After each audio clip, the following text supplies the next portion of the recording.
Estamos ao vivo, dia 29 de junho, domingo, pela Associação Joelísio Fraga. Depois de um tempinho aí sabático, a gente sem fazer as nossas lives, mas estou aqui já, sedenta por essa live que nós vamos ter hoje. Foi um tema bem escolhido por várias pessoas, várias mulheres, que a gente pega a demanda em grupo, e às vezes batendo papo também, vem muita dúvida. E eu, como paciente de mieloma múltiplo, também tenho, assim, muitas curiosidades. Tudo bem que eu já estou há mais de 5 anos, né, do transplante de medula, mas tem coisa que vai acontecendo todo dia, toda hora, e o corpo muda muito. Imagina para nós, pacientes de mulheres, né, pacientes com câncer hematológico, independente de qual seja o câncer, a gente vai mudando demais. Então, toda informação é bem-vinda. Sheila, boa noite. A doutora Ednei já está aqui com a gente, a nossa convidada. Eu vou só chamar a doutora Ednei aqui, para a gente começar a bater o nosso papo. Apresentar para vocês quem é a doutora. Primeiro, vocês estão me ouvindo bem? Estão me vendo? Oi. Oi! Doutora, o Instagram resolveu cooperar na hora da Na live. hora certa. Tudo dá certo, não pode ter medo. Estou Não, me vendo. que bom. Você também está me vendo? Tô sim. Que bom! Gente, é porque a gente acabou de fazer um teste agora mesmo, uma meia horinha atrás. Eu sempre gosto de fazer esse teste antes, né? E às vezes a tela, quando fica dividida, para mim não aparece dividida para o convidado, sim, ou vice-versa. E aí a gente falou, bom, vamos embora, a gente toca assim mesmo, mas o Instagram é tão gentil com a gente, né? E deixou a gente aparecer aqui. Bom, primeiro, boa noite, sejam todos muito bem-vindos. Pacientes, cuidadores, mulheres, pacientes de mieloma múltiplo, seja qual for a sua patologia também, que você vai assistir essa live que vai ficar gravada no canal da Associação Joelísio Fraga. Gente, dá licença, peraí, só um minuto. Perdão, aconteceu uma coisa imprevisível aqui, doutor.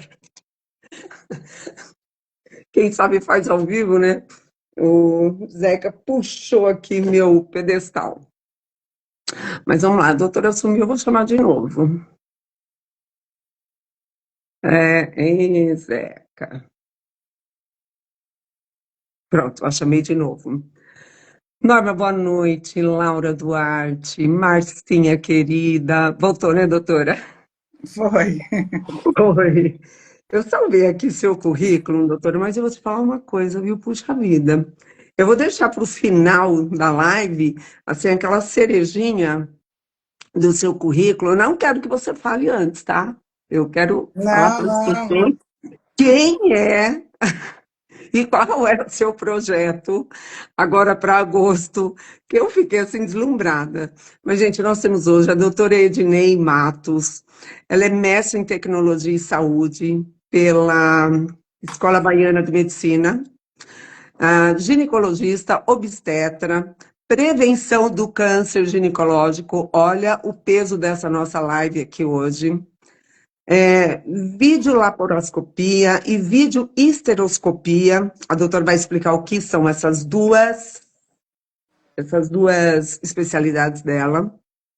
Habilitação em endoscopia ginecológica, preceptora de curso de medicina, também, da Faculdade da Bahia, né, doutora? Tá Tá. Wesley. Da UESB, Universidade Estadual do Do Sudoeste da Sudeste da Bahia. Isso. E essa última parte eu vou deixar para o final, porque eu nunca tive um contato e o prazer de falar com uma pessoa que fizesse esse tipo de trabalho. Então, nós vamos já para o final. Mas vamos lá. Doutora, boa noite, seja bem-vinda. Boa noite. Eu que agradeço o convite. É um imenso prazer estar aqui com vocês. Pois é, a gente alinhou aí rapidinho, né? Sua agenda tão complicada, meu Deus, quanta atividade, quanta coisa. Ou você já passou em hospital, já deu alta para pacientes, já é muita coisa, né? E você tirar um tempo para estar aqui com a gente, nossa, isso não tem preço. Muito obrigada mesmo. Mas vamos lá, então. Doutora, eu vou te falar um negócio. Se a gente coloca no Google, né? O tema ginecologia vem mais de 16 mil vídeos, temas, assuntos. Então, acho que o nosso assunto de hoje é muito abrangente, é muito grande, é, é a base, né, de toda a geração da vida e a vida da mulher, que é quem gera toda essa família, os filhos, e ela precisa estar bem em primeiro lugar.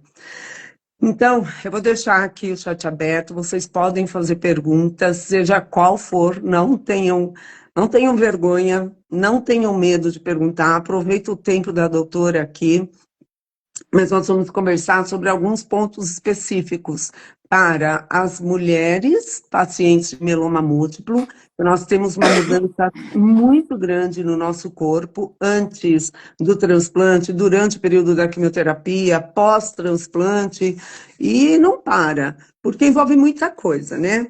Então, um dos temas que eu acho assim bem interessante a gente falar, que é uma coisa que a gente pega muito, sabe, doutora, nos grupos, e muitas pacientes têm dúvidas. Vamos começar falando sobre a herpes? Ah, certo.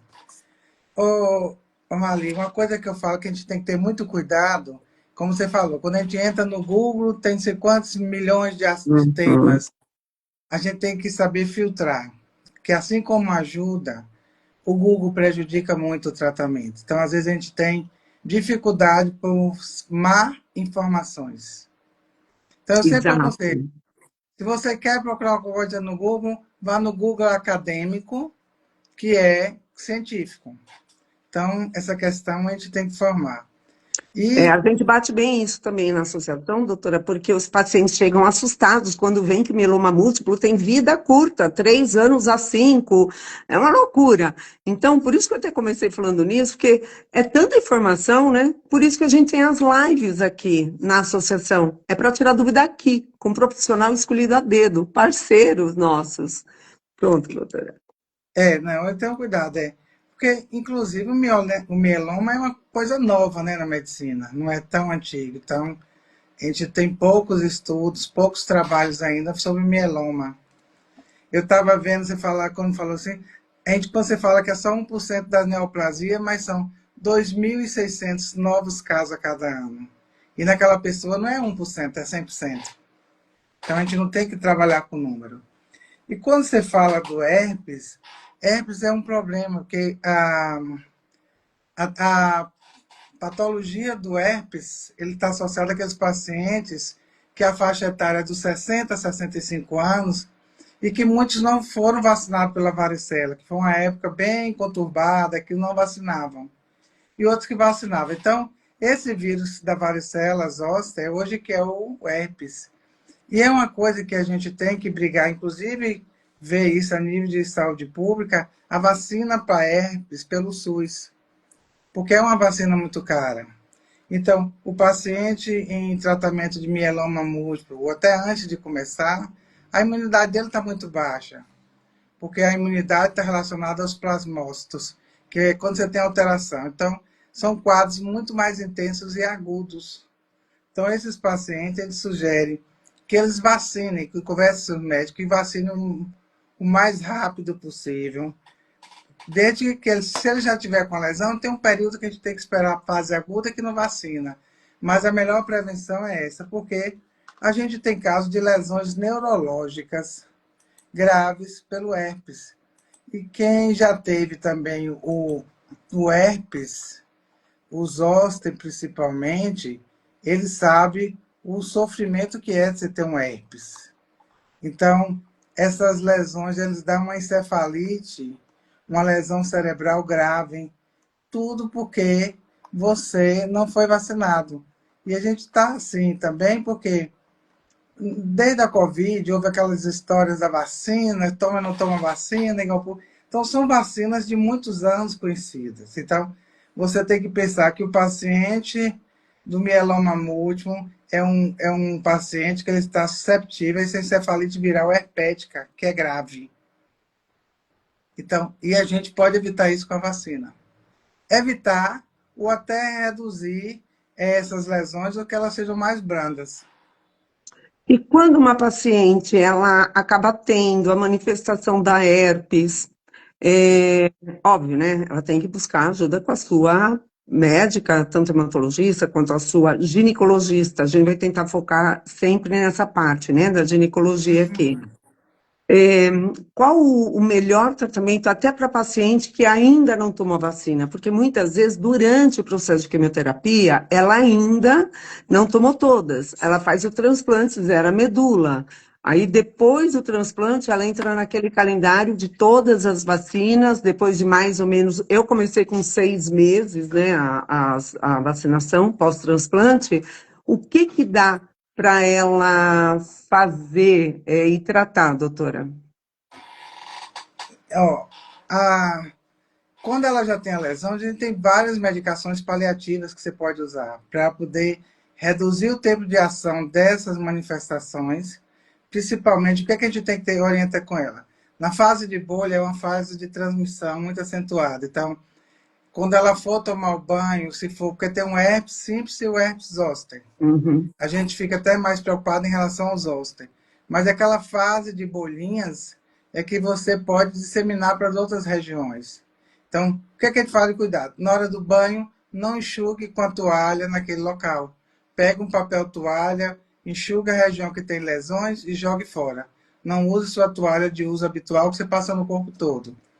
Tem drogas e pomadas hoje no mercado que reduz o tempo de ação e a questão da dor, porque o herpes zoster é uma lesão muito dolorosa e ela não dá só apenas ela pega regiões de nervos, então o incômodo é muito intenso. Então são Sim. medidas paliativas, analgésicos e essas drogas que vão diminuir a ação desses vírus. E isso que ajuda a paciente ter, durante o seu tratamento do mieloma, qualidade de vida, né? Para Qualidade poder de chegar, vida. para poder chegar até lá. Outro O ponto muito. ideal O ideal, assim, como o mieloma é uma patologia mais frequente acima dos 60 anos, mas a gente tem pacientes mais novas, mas é Tem, raríssimo. O ideal seria a população toda vacinar, porque se você investe em prevenção, você gasta menos do que em tratamento. Mas não óbvio. é essa a nossa realidade. É. E são duas vacinas muito caras, que é a HPV e a outra que eu vou, né, que é a herpes e a HPV, que é o que eu vou comentar agora também. Porque a imunidade de uma paciente cai muito durante um tratamento de quimioterapia, transplante, pós-transplante, o uso da lenamidolida ou talidomida, seja qual for o protocolo que o hematologista passa para a paciente, e muitas, às vezes, elas falam que ela começa a ter lesão grau 1. E isso é preocupante. Por quê? Porque ela também não tem a vacina.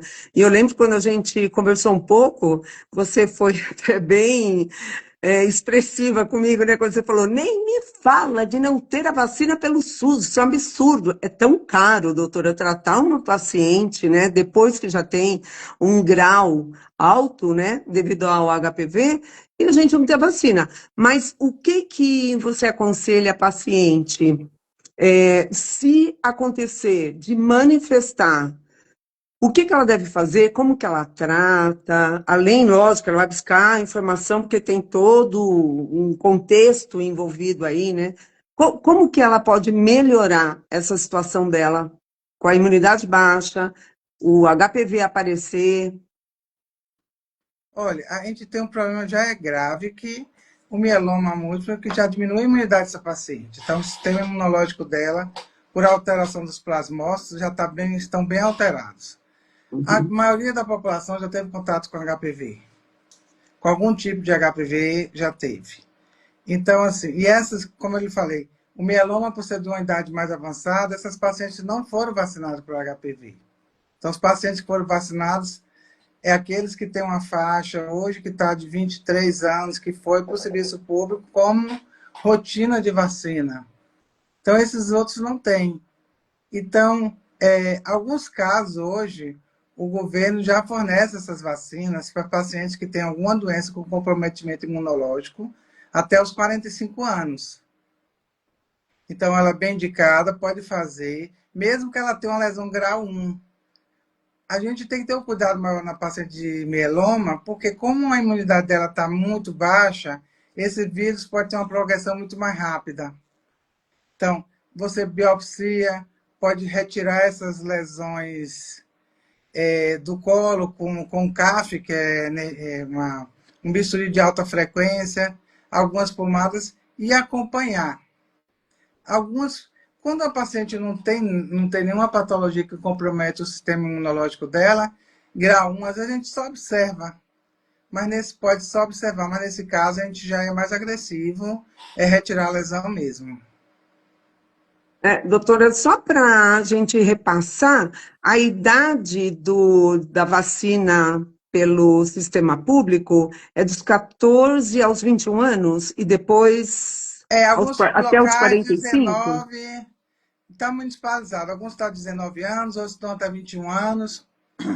E aqueles pacientes que têm doenças imunológicas e em tratamento para câncer, pacientes com infecção por HIV, também têm direito. Você faz um relatório e elas têm que ser vacinadas pelo Estado.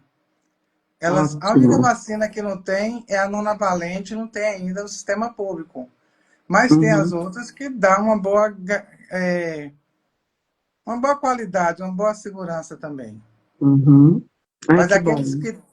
aqueles que têm condição de pagar a nonavalente, pagam, mas ele vai gastar mais de R$ 3.000 em 3 doses. Uhum. E essas doses, elas são dentro de 6 meses, né? É, Toma depois as- de quanto tempo? toma uma, a segunda com 2 meses e a terceira com 6 meses.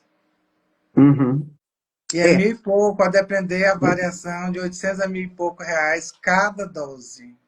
Aí se você vê uma família que só tem um casal, não é só R$ 1.000, é mais. Sim, sim, é verdade. Doutora, vamos mudar um pouquinho aí agora. Eu acho que esses dois pontos são muito relevantes, importantes, né? Por conta da vacinação, e a gente tem muita demanda de perguntas sobre vacinas, né, no nosso grupo. Aliás, é um grupo totalmente focado, eu sou voluntária também, né? Como a Márcia, como várias outras pessoas que estão aqui na Associação Júlio Fraga, a gente filtra, né? E muito paciente procura a associação e o grupo com essa preocupação, né, de não ter acesso a essas duas vacinas de tremenda importância. Mas aqui acho que você já deu, assim, um briefing muito bom de, de vacinas para a gente, né, relacionada a essa parte ginecológica. Me mandaram algumas perguntas do meu privado, e algumas perguntas sobre corrimento vaginal, causas, efeitos, sintomas e tratamentos para paciente de mieloma múltiplo. Ó, o tratamento para pacientes de mieloma múltiplo, para essas questões de corrimento ou não, tanto quanto a que não tem mieloma, é o mesmo. A Uhum, prevenção e o cuidado é o mesmo. A única coisa que a gente tem que fazer é ter cuidado desses corrimentos, porque como a paciente do mieloma, ela tem alteração da sua imunidade, a gente tem que ter um cuidado maior em relação às infecções sexualmente transmissíveis, que ela ultrapassa a barreira do colo e vai para útero, ovário e trompas. E que é outro problema que a gente tem, porque a gente tem que fazer uma cultura do canal cervical, do colo uterino, ou colher na urina, e não fazemos isso pelo SUS. não Então, é. esses exames a gente não consegue fazer pelo SUS, na maioria dos locais. O que é que a gente tem feito? A gente faz o tratamento empírico. É o meu. Eu fui olhar o Zeca. O que você está fazendo? É. Mas tá tudo bem, é ótimo. Não, gente, é os cachorrinhos que nós temos, viu? Que lindo. Então, você tem hoje um tratamento que, inclusive, é fornecido também pela rede pública para algumas dessas infecções que você suspeita que tem um comprometimento além do colo uterino, que pode dar complicações seríssimas de Hum. abscesso, em cavidade pélvica, infertilidade, processos cicatriciais crônicos, que vai dificultar a vida sexual da paciente. São esses casos. Então, você tem que fazer esse tratamento. Então, tem drogas hoje que você faz, uma média de 14 dias, e que pega todas essas patologias. O único problema é que o paciente de mieloma, ele já está bem susceptível, porque ele já está usando drogas que já dá náuseas, mal-estar, e você vai pegar muito, vai Uhum. potencializar esses efeitos. O tratamento fica bem mais chatinho, porque em questão dos efeitos colaterais, mas a gente consegue adequar tudo direitinho. A candidíase entra mais ou menos nessa linha também, doutora? Não, das ISTs não. A candidíase a gente não considera como uma infecção de contato sexual, e sim Uhum. pela causa da falta da deficiência imunitária e das drogas que ela está usando. Então, aqueles fungos que são normais para a pele, que ele é comum e é de defesa, por alteração da imunidade, eles acabam agredindo e dando candidíase de repetição. E aí a gente tenta usar algumas drogas para melhorar a imunidade e algumas medidas de cuidado. O que, é que a gente tem que ver mesmo hoje, que é muito, pronunciar muito, usar essas questões desses sabonetes íntimos, de protetor diário. Joga isso fora que não serve para nada, só piora. Então, por quê? A paciente já está com a pele ressecada fina. Elas usam esse sabonetes íntimo diário, vai ressecar mais ainda e tirar aquela gordura e aquela proteção da pele. O protetor diário, ele aquece. Então, a mulher já usa uma calcinha de lã com a calça jeans e um protetor diário. O aparelho genital fica pedindo, pelo amor de Deus, eu quero respirar. E respira como? Não tem. Então, fica um ambiente sem oxigênio que favorece a proliferação das candidíases e de todas essas infecções. Então, são outros cuidados também, medidas que a gente associa com o tratamento clínico e algumas drogas para melhorar a imunidade também. A suplementação seria interessante, doutora. Existe alguma suplementação bem focada para a mulher? Essa parte mais íntima? Comer direitinho. Esquecer fast food. A primeira coisa, esquecer fast food, açúcar branco. Eu falo, ninguém viu caldo de cana branco, né? Não. Então, assim, um grande problema hoje é a alimentação. Fala, a gente é o que come. Então, se você Uhum. come muita porcaria, então hoje um corre-corre é fast food, fast food. Então, são alimentos que realmente são complicados. Então, primeira coisa é comer direitinho, beber água e melhorar a questão intestinal, porque se você é obstipada também, você começa a ter corrimentos de repetição, trata o corrimento, mas não trata a causa. Sim. Eu falo com o pessoal assim, você tem que comer comida de gente. Você come comida de gente? Então não come. Comida de verdade, né? Evitar muitos cremes, os laticínios muito pesados, né, doutora?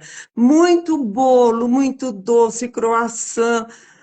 Isso é o normal para qualquer mulher. Imagina a mulher que está passando por um momento, um tratamento, que ela tem que ter consciência que ela vai ter que ter uma mudança de vida. Alimentação. Eu queria que a doutora me falasse sobre o estresse, porque a mulher, quando ela passa por um diagnóstico desse, o estresse é uma loucura. Ela fica, falo com a família, não falo, falo para os amigos, não falo. Ela fica emotiva, ela fica triste, estressada, muda sem querer, né?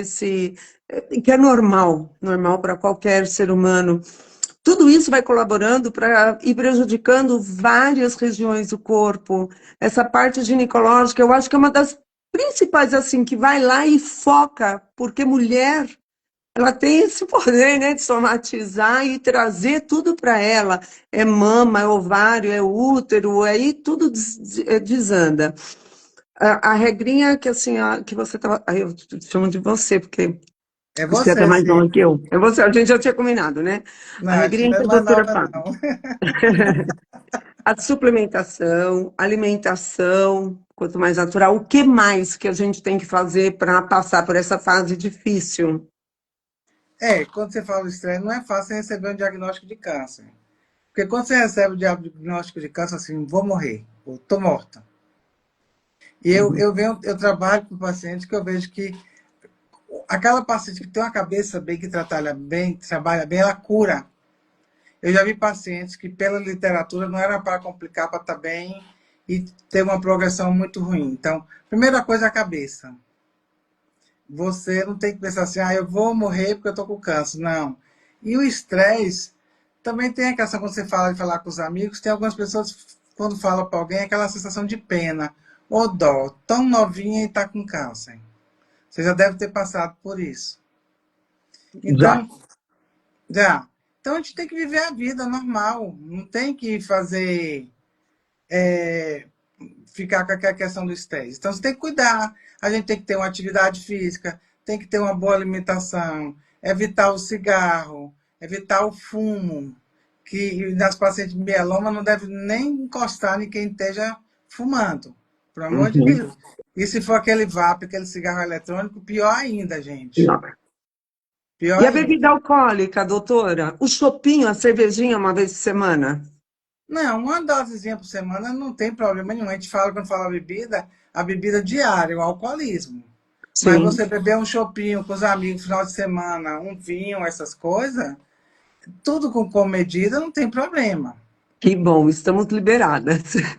O, o pior de tudo que a gente vê quando você falou aí dessas comidas de doce, que você fala, porque assim, esses alimentos fast food, você vê, a incidência de açúcar e de sal é muito alta e gordura. É o que dá o gosto e o sabor. Então, eles são muito mais prejudiciais do que tudo isso aí. Então, Uhum. a gente tem que ter cuidado, é uma alimentação saudável, Uhum. frutas e verdura. E hoje a gente tem um problema nosso, que fruta e verdura é caro. A gente é um país grande e é caro. É verdade. Então, às vezes, eu vejo pacientes que eles falam, doutor, eu não tenho como comprar, que é muito caro. E Uhum. não alimenta, mas bora É, tentar ter uma atividade física e melhorar o estresse. Tomar um chopinho e verdade. sair com os amigos é uma das coisas que melhora os estresses. Conviver com os amigos Muito, é a melhor dosagem para o muito. estresse. É. Tem a Márcia, a nossa colaboradora da Associação Jolise Fraga, lá de Lins, como diz Jolise, ela manda e desmanda. Ela fez um questionamento aqui, doutora, pacientes com tratamento, em tratamento oncológico, exceto de mama e útero, porque nesse caso já estão sobre cuidados, devem fazer seus preventivos normalmente de mamografia e Papa Nicolau? Isso. E como deve? A rotina é a Uhum. mesma. Eu falei, aquelas pacientes tem que ser mamografia a partir dos 40 anos, anual. O preventivo, nessas pacientes, ainda vai manter um anual e vai fazer o controle de acordo com o laudo do preventivo que vem, os riscos, tem os fatores de risco associados das parcerias daquele indivíduo. Você vai programar com quanto e quanto tempo faz. E a mamografia, isso não muda nada. Você não, sua Uhum. vida, você vai tratar uma doença crônica que você tem, mas o resto da sua vida continua normal. Você tem que fazer esse preventivo. E é como eu Sim. te falei, tem que ser anual ainda, porque ela não foi vacinada para HPV. Não tem como ela fugir disso. Teve até uma paciente que botou aí no sistema, perguntando a paciente que já retirou o útero, que fez esterectomia. Uhum. A gente também faz, porque a questão da esterectomia, ela tirou o colo, ela tirou o risco de incidência de câncer de colo, mas ela ainda tem vagina e vulva. Então, Uhum. de acordo com a necessidade, a gente repete essa citologia para ver se faz uma colposcopia, para ver se não tem nenhuma lesão e para avaliar normalmente. E a questão também dos riscos que eu falei, as parcerias, é a prevenção. É. Então, eu acho que muito mais importante disso que lembrar também é a questão do uso da camisinha, porque a gente aumenta a incidência dessas doenças todas pela falta do uso ou do uso inadequado. Então, a camisinha, se você tem um parceiro que você não sabe, você tem que usar camisinha em todo tipo de sexo que fizer. Porque a gente está tendo problemas de HPV e câncer, não é só de colo de útero, mas de reto e de orofaringe, por falta do uso de Uhum. camisinha. E essas Uhum. pacientes têm um risco maior porque têm a imunidade mais baixa. Sim, exatamente. Doutora, nesse caso, além de usar o preservativo masculino e o anticoncepcional durante o tratamento, a mulher pode manter? Pode, sim, pode manter. Agora, hoje a gente tem novas drogas e a gente tem algumas medidas assim. A paciente, durante o tratamento, como ela está muito enjoada, e algumas drogas usadas para o tratamento do câncer, elas alteram o efeito dos contraceptivos orais. Então, geralmente, a gente orienta a fazer ou injetável, ou via vaginal, ou colocar um dispositivo intrauterino, que pode ser hormonal ou não hormonal. São várias opções que tem. Até porque essa paciente não pode, né, não deve, não pode engravidar, porque são Uhum, drogas que, se ela engravidar, se for à frente dessa gestação, esse bebê é quase 100% de ter problema. sim. Então, você tem que usar um método, então, além de evitar a gestação, evitar também as doenças. Então, você tem a camisinha feminina que a maioria das pessoas não quer usar. Uhum. Então, ou tem um parceiro aquela coisa assim, não, mas eu só tenho você, eu sou limpinho, não vou usar a camisinha. Isso não existe. Não existe. Existe um exame Uhum. do dia, que mesmo assim, algumas patologias têm a janela imunológica, né, de 90 dias, para você usar como prevenção, que não lhe dá 100%. E tem gente que ainda acredita nisso, né, doutora? Ah, não, eu sou a única parceira dele, ele é meu único parceiro. Às vezes são só namorados, ou já se passou por um casamento, por dois, às vezes é um viúvo, uma viúva. Não é que a gente não quer confiar no ser humano, é que nós estamos falando do nosso corpo, da nossa saúde, de um momento extremamente delicado para a mulher passar por tanto uso de droga, quimioterapia. Nós temos uma. Vou entrar numa perguntinha agora, doutora, de uma paciente de mieloma que ela descobriu o mieloma durante a gravidez. Ai, aí imagina uma mulher grávida, ela é uma fofa, a filha dela nasceu linda, perfeita, ela esperou 2 meses, amamentou, né, junto com a hemato e a ginecologista dela, ela amamentou para depois começar o tratamento da quimioterapia. Olha a cabeça dela, o corpo dela, pelo que passou. E a doutora sabe mais ou menos se acontecer de uma gestante descobrir, por conta de tantas dores, tantos outros sintomas que vai aparecendo durante a gravidez, que o mieloma a gente confunde com tudo, né? É uma Tudo. É doença, diagnóstico de exclusão. é. O que uma mulher, se ela descobrir aí que ela está grávida, mas descobriu o mieloma? Primeira coisa, a gente tem que saber qual o período gestacional que ela está Uhum. e tentar estadiar esse mieloma, para a gente ver os riscos. E aí é uma conversa, não é unilateral, tem que sentar os dois, ela, o pai da criança, o que é que a gente vai fazer. Mas como você vê, a gente tem casos que a gente mantém a gravidez, a paciente com câncer, espera quando esse feto, desculpa, tenta fazer a maturação do feto e tira assim que tiver maduro, tira para poder fazer o tratamento. Por quê? Ela já está com o estado imunológico dela, mas pode ser que seja aquela última chance dela ter um filho. Porque você sabe Uhum. que essas drogas quimioterápicas, eles vão fazer, é, eles vão agredir também os ovários. Então, com essa agressão dos ovários, essa mulher pode entrar na menopausa precoce e a perda total de seus folículos e não conseguir engravidar. Alguns casos, quando você descobre que a paciente descobre que tem um mieloma e que ela não tem filho, e que ela tem uma condição financeira, você pode preservar esses óvulos, tirar, congelar esses óvulos para poder fazer depois a inseminação assim que ela tiver liberada pelo hemato-onco. Mas se Uhum. ela está na gestação, a gente tem que ver se está logo no início, ver se vai progredir ou não, e o estadiamento dela, se ela tem como, porque tem hora que o mieloma está numa fase que ela vai passar por uma gestação que ela pode ter risco de múltiplas fraturas, e aí? Sim. Mas o mieloma também, doutor, é impressionante como estão chegando cada vez mais pacientes mais jovens, 30, 32, 36, 35, 40 anos de idade. Então, isso é muito bom, graças a Deus, está sendo, né, descoberto bem antes do que era aquela estatística, talvez dos anos 90, 2000, 2010, aquela estatística de só acima dos 60 anos ou dos 70 anos. Então, essa mulher, ela pode pensar em fazer a criopreservação dos óvulos em É. parceria com o seu marido, esposo, noivo, seja com quem ela estiver, e depois o tratamento, pensar a hora que ela estiver ótima, ir lá e ter uma gestação e ter o seu filho. Mas se essa paciente não tiver um parceiro ainda definido, ela também pode fazer isso, independe. Sim, sim, claro, óbvio, doutora, me pegou, hein? Não, deixa eu te falar, o Cláudio é seu fã. Ele falou aqui que você é a melhor ginecologista do estado da Bahia. E ele está perguntando também qual a relação entre o mieloma e contracepção no tocante à elevação do risco de trombose.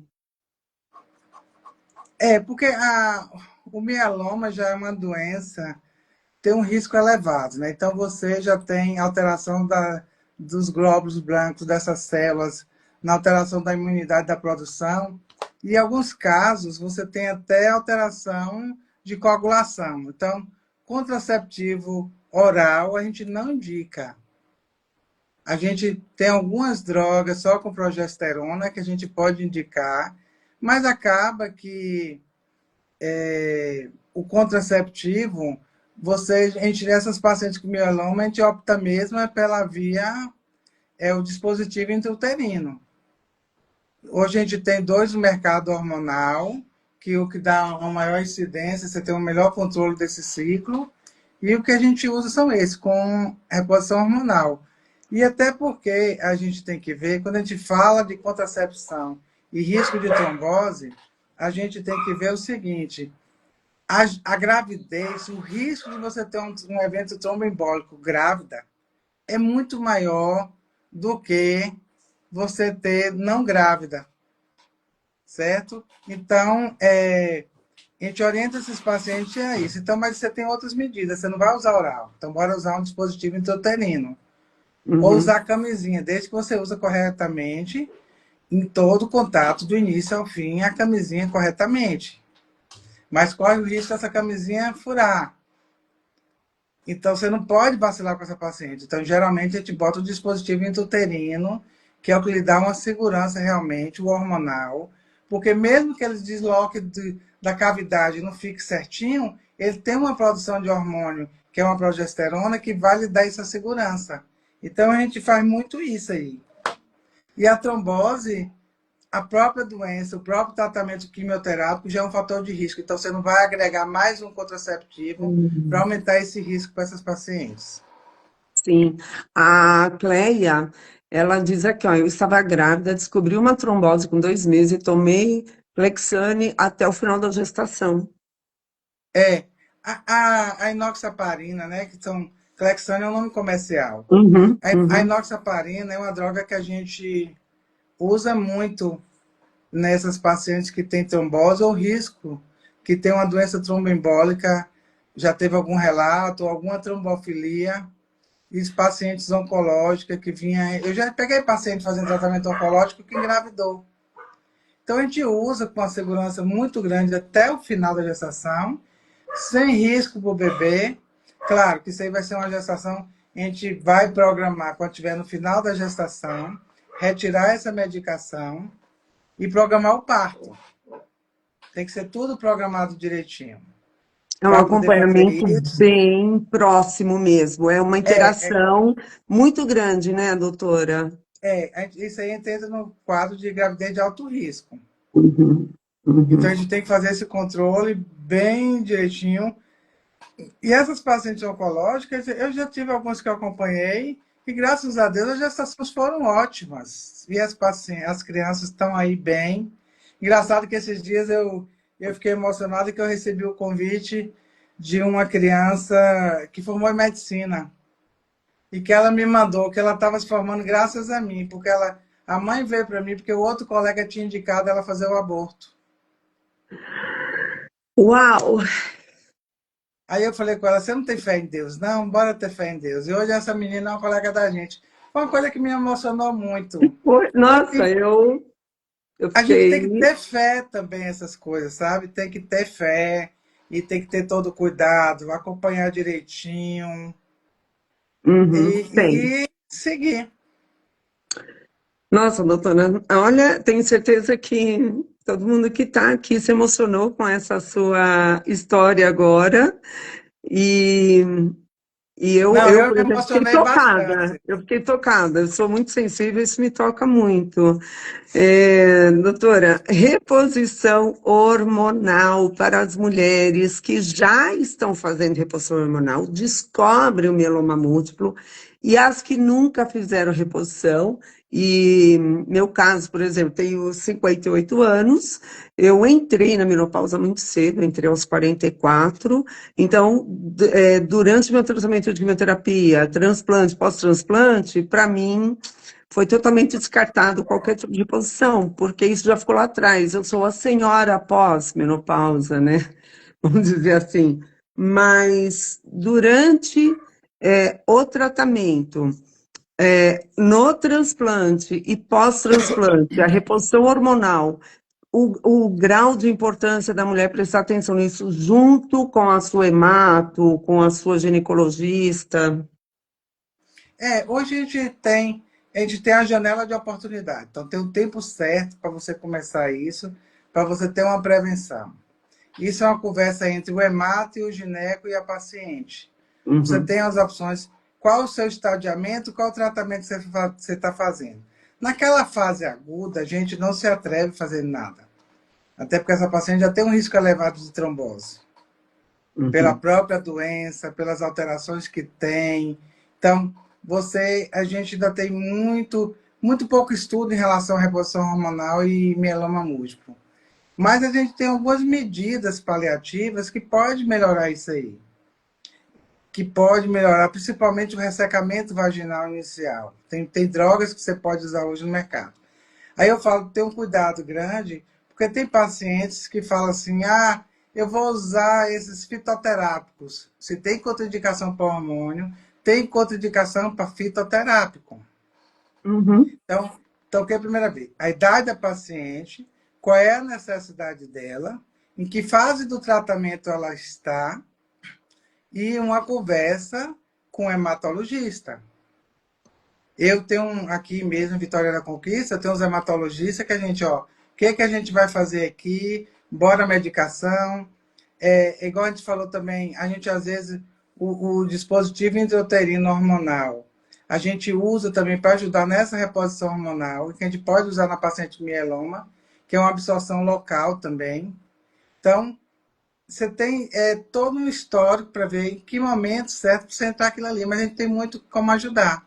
Agora, naquela fase avançada e tudo, a gente não vai fazer nada, infelizmente.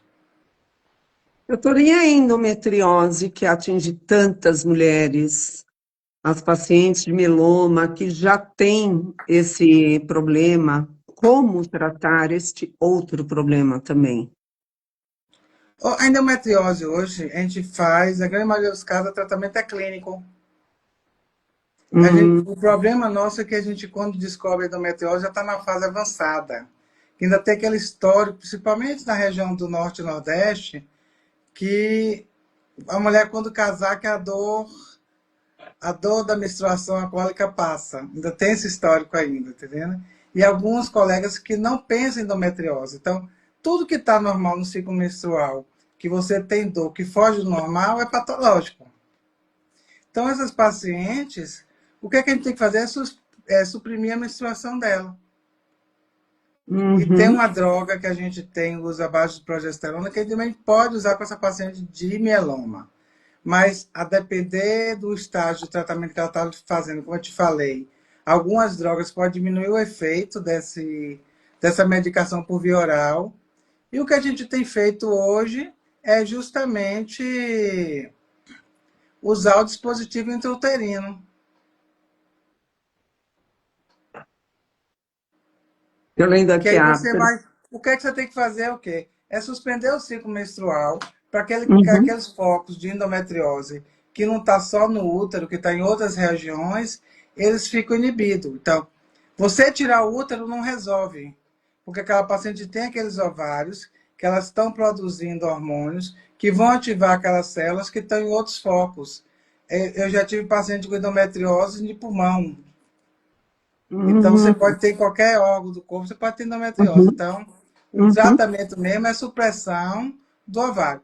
E a quimioterapia, esses tratamentos, quando você faz a paciente entra em amenorreia, já é um tratamento indireto. O que a gente uhum. quer é botar aquele ovário em repouso. Então, você já está fazendo isso aí. Passou do tratamento, continua suspensa a menstruação. Ela tratou, está liberada pelo médico, quer engravidar? Melhor coisa do mundo é engravidar para endometriose. E quantas mulheres falam, ah, não engravido porque eu tenho endometriose, e quando vai ver, daí 9 meses, tem lá, né, o filhinho nascendo, né, doutora? E Exatamente. some, o problema some, né? Some. Olha, o Cláudio está comentando aqui endometriose e metabolismo se correlacionam. Metabolismo de quê, Cláudio? Você quer Escreve aqui saber? para gente, Cláudio. Em que sentido? Deixa eu ver se ele escreveu alguma coisa aqui. Bom, enquanto o Cláudio esclarece aqui a dúvida, doutora, e a relação sexual, que é, às vezes, o marido, né, tem receio, tem medo, vou machucar minha esposa, ela acabou de fazer o transplante, ou é, ela mesma percebe, né, o uso de tanto medicamento, resseca olho, ouvido, nariz, garganta, pele, vagina. O que que essa mulher pode fazer para ela ter uma relação sexual mais tranquila, mais prazerosa? Prazerosa. Prazerosa. Ó, usei o termo na hora certa. É, hoje a gente tem algumas medicações lubrificantes que ajudam muito essa parte inicial para melhorar essa irritação e esse ressecamento, porque o tratamento provocou. Então, tem algumas substâncias, a depender, algumas, se você vai ter alguma reação ou não. Então, você tem várias no mercado que você pode usar para melhorar isso. Eu já tive paciente que não respondeu a nenhum desses lubrificantes da indústria farmacêutica e resolveu só com a vaselina pura. Então, você tem várias medidas para ver a relação. O que é que a gente tem que ver a questão disso aí do parceiro? Minha preocupação seria melhor com o parceiro, mas ele ter cuidado com a saúde dele. Porque qualquer lesão que ele tenha, porque você sabe que o homem não vai ao médico, ele Sim, não faz avaliação. Então, qualquer lesão que ele vá ter, ele pode ter um herpes, pode ter um fungo que não foi detectado, pode ter um HPV e transmitir que vai ser grave para a parceira dele. Porque a defesa imunológica dela está muito baixa. Então, você tem que ter cuidado com isso aí, fazer os exames, principalmente para aqueles que têm fimose e o excesso de pele. uhum, Então, tem que ter esse cuidado, que isso aí, quando tem fimose ou excesso de pele, você tem um risco maior de ter candidíase de repetição. Então, a paciente já está ressecada, já está dolorida, aí piora tudo. sim. E isso tudo é muito conversado entre o casal. Tem que conversar, tem que falar: olha, eu tomo isso, isso, isso, eu não fico bem, eu vou precisar de usar um produto, um creme, um óleo, sei lá, o que for. E para que eles tenham uma relação sexual mais tranquila, prazerosa e que venha a próxima, né? Porque depois ambos às vezes ficam de uma maneira que eles vão se afastando sexualmente por causa do receio, ou de machucar, ou de sangrar, seja lá o que for, e atrapalha até no próprio tratamento. da paciente com o câncer, da paciente com o mieloma, né? Então, tudo tem que ser bem conversado. Tudo que está conversado antes não tem problema nenhum, não é verdade, doutora? É, Tanta coisa que envolve o parceiro, né? O uso do preservativo, esse discurso todo que ambos precisam ter para ter essa qualidade de relacionamento sexual entre o casal, né? é, essa conversa é difícil, viu? É. E quando eu falo assim, a gente, principalmente no Norte e Nordeste, que tem uma cultura machista, é pior ainda. Então, é muitas vezes difícil a mulher dizer, ó, tá doendo, eu não tô com libido, minha libido baixou por causa do estresse, do tratamento, quando eu tenho relação incomoda, eu não tô sentindo nada. Você não vê o casal sentar aqui, ó, bora ver aqui o que, que a gente pode fazer para melhorar essa relação. E acaba se afastando por um fato de um papo, que você, ó, não tá legal, bora ver o que, que a gente pode fazer. Então, isso não acontece. Ou às vezes, a gente vê muitas pacientes, doutor, eu tento conversar com ele, eu falo às vezes, eu tenho que falar. Aí eu tento, mas não adianta, não quer ouvir. Diz que o problema não é dele, o problema é meu. Aí complica. Muito. A Elizabeth está falando aqui, tem que ter muito diálogo, é verdade. E o Cláudio, às vezes a solução do ressecamento vaginal está na troca do parceiro. Também. Ô, Cláudio, Cláudio, você foi cirúrgico agora. Bom, doutora, olha só, tá tão gostoso esse papo. Eu pedi para o Joelísio, né? Falei, Joelísio, vamos chamar uma ginecologista? Ele falou, já tenho, eu tenho aqui, né? Nós vamos conversar com a doutora, eu direi que ela é fantástica, maravilhosa. E eu acho que tem muita conversa ainda, nós vamos ter que ter uma segunda edição dessa nossa live. Não, São a gente 20 faz, horas. sim. Vamos fazer. E aí, as pessoas também, eu percebo que os pacientes, as pacientes, eles vão se soltando. A mulher, às vezes, ela é a cuidadora do marido com mieloma múltiplo, mas ela também precisa saber como que ela também tem que se comportar para que ele se sinta bem. Até nesse lance, né, da relação sexual, essa parte mais íntima. Então, é importante para os dois, né? Tá todo mundo aqui dando risada do Cláudio até agora. Você vai marcar essa live. Mas, doutora, bom, Não, a gente tem 9 minutinhos, vamos falar 8, vai, para a gente conversar mais um pouco. Mas, bom, é tanta coisa. Eu acho que a nossa próxima, nós vamos ter uma lista bem maior de perguntas, porque a pessoa vai soltando, né? é, Aqui, deixa eu ver, algumas pessoas não estão conseguindo entrar na sala, o Instagram está bugado. Essa live está disponível aqui no Instagram e também no canal do YouTube, eu já ia falar isso que eu percebi.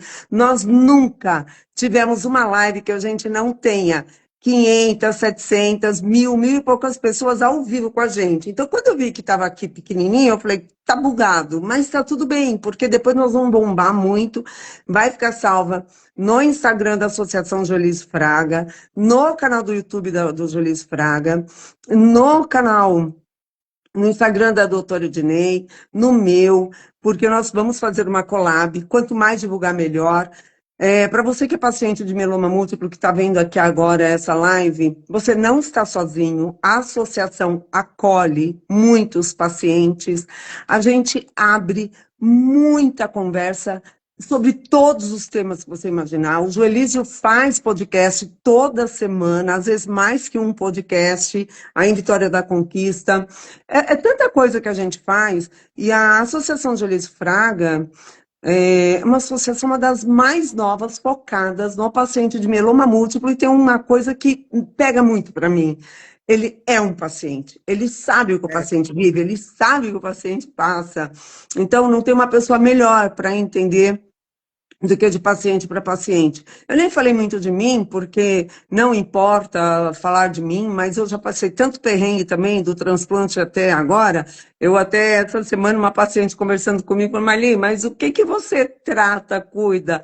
Eu falei, você sabe que você me deu uma ideia até de postagem? Eu postei, doutora, no meu Instagram, a saga dos últimos 60 dias, mas eu não coloquei umas 3 ou 4 idas até o pronto-socorro, eu não coloquei algumas coisas que eu falei, vai assustar, né? A pessoa vai falar, meu, essa mulher aí tem o quê? 150 anos, né? Quem vê pensa que a gente não tem nada, e a gente tem muita coisa assim que a gente vive, e eu acredito que essa interação de todas as especialidades médicas para nós, ortopedista oncológico, fisioterapeuta, ginecologista, endocrinologista, a hematologista, que é extremamente importante para todos nós. A gente precisa ter essa interação e faz parte, sim, nós, como pacientes, observar o nosso corpo, ir atrás, pesquisar e conversar. Aquele médico não te deu atenção, não conversou direito com você, tá tudo bem, não briga, muda de médico. Ah, mas eu estou no SUS. Faz uma ficha, pede de novo uma nova consulta. Por quê? Se você estiver com um profissional que não está resolvendo, não está atendendo a sua necessidade, a sua preocupação, sua dúvida, seu medo, seu receio, às vezes até com o próprio tratamento, você vai ter que mudar de paciente, fazer igual o Cláudio, mudar de médico, igual o Cláudio falou aqui, né? Muda de parceiro. Não é só de parceiro que você pode mudar mais. Ah, Elizabeth, obrigada.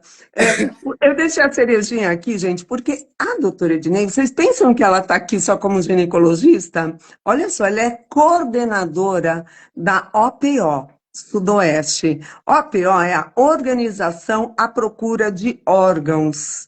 Ela já não tem nada para fazer e ela ainda absorve mais isso. Sabe por quê? Porque ela tem um lado humano muito grande. E eu quero, doutora, que você fale agora, nesses minutinhos, sobre esse seu trabalho, sobre a sua ação que você vai fazer agora em agosto, porque eu acho isso fantástico. Isso vai inspirar pacientes que também precisam desse apoio, né, com a procura de órgãos para transplantes, e até esse seu trabalho lindo na região lá de Manaus, porque não é todo mundo que abre a sua vida, a sua carreira para isso.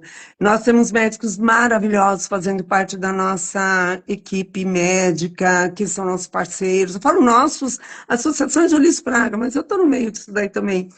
Conta pra gente, Ednei, por favor. Eu trabalho na Organização Procura de Órgãos desde 2007. Entrei por acaso, um colega veio para fazer uma captação de órgãos aqui em Vitória da Conquista, e eu estava no centro cirúrgico e eu vi que ele estava sozinho. Aí eu falei, você quer ajuda? Eu faço cirurgia também, se você quiser eu lhe ajudo. E aí eu fui ajudar em captar órgãos. Olha, E a partir dessa primeira vez, toda vez que tinha uma captação aqui, a gente não tinha equipe formada, ele me chamava. E nessa, fiquei de 2007 até 2010. Quando foi 2010, o Estado me convidou para coordenar o serviço aqui. E o que, é que a gente faz? É um serviço de busca ativa. A gente sai pelos hospitais e tem umas equipes e pelas UTIs, identificando aqueles pacientes que já foram diagnosticados com morte encefálica ou com morte com coração parado. E assim que eles obtêm tem um diagnóstico pelo médico assistente que aquele paciente está morto, a gente entra para perguntar, você não quer fazer um ato de amor, não? Você não quer doar os órgãos desse paciente? Que aquele com o coração parado, a gente pode captar a córnea. Inclusive, Mali, a gente teve uma época aqui em Conquista e que a gente zerou a fila de córneas. que Mas está lindo. sempre entrando. Então, Uhum. isso foi muito bom. Então, esses pacientes que têm um diagnóstico de morte cefálica, a gente entrevista a família, você não quer fazer um ato de amor e ajudar outras famílias a não passarem por aquela dor. Tem melhorado bastante. Hoje o transplante é uma coisa conversada porque ninguém fala em morte, ninguém fala em doação. Uhum. É. E a gente tem feito trabalho de conscientização da população para avisar, olha, eu sou doador. Ao mesmo tempo que a gente fala, olha, a chance de você vir ser um doador é muito menor. A chance de você vir ser uma pessoa com necessidade de receber um órgão é maior.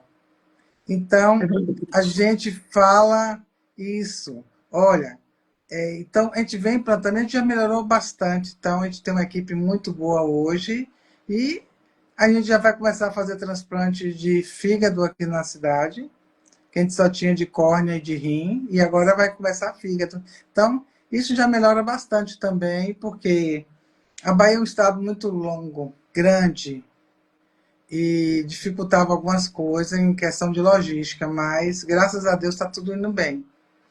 E Bom, quanto a. É. eu sempre trabalhei nesses voluntários do sertão, desde que eu me formei, desses carretas, nessas coisas. E agora fui recente, me convidaram para ir para o Amazonas. Aí eu vou naquele navio hospital para o Amazonas. Eu acho que vai ser uma experiência muito melhor para mim do que para o povo lá que a gente vai atender. É um hospital de um navio que você pode fazer procedimento cirúrgico e consulta. Tem todas as equipes. Essa que eu vou agora é de cirurgiões e ginecologistas. Então, eu acho que eu ganho bem mais com isso do que até os próximos pacientes, porque é um aprendizado que não tem preço. Doutora, que trabalho lindo, parabéns. Está sendo super elogiada. Magner, sua paciente, falou que orgulho ver minha médica aqui, minha ginecologista. Norma, obrigada. Realmente foi maravilhoso. Márcia, doar, é isso mesmo. E vocês, médicos, é pura doação. Vocês nos atendem por amor. Vocês abrem mão, às vezes, de vocês, da sua família, do seu núcleo social, da sua vida pessoal para nos atender. Então, doutora Ednei, eu fico assim muito grata em nome da Associação Joelise Fraga por essa uma horinha que a gente está aqui. Você é muito bem-vinda, quantas vezes for necessário.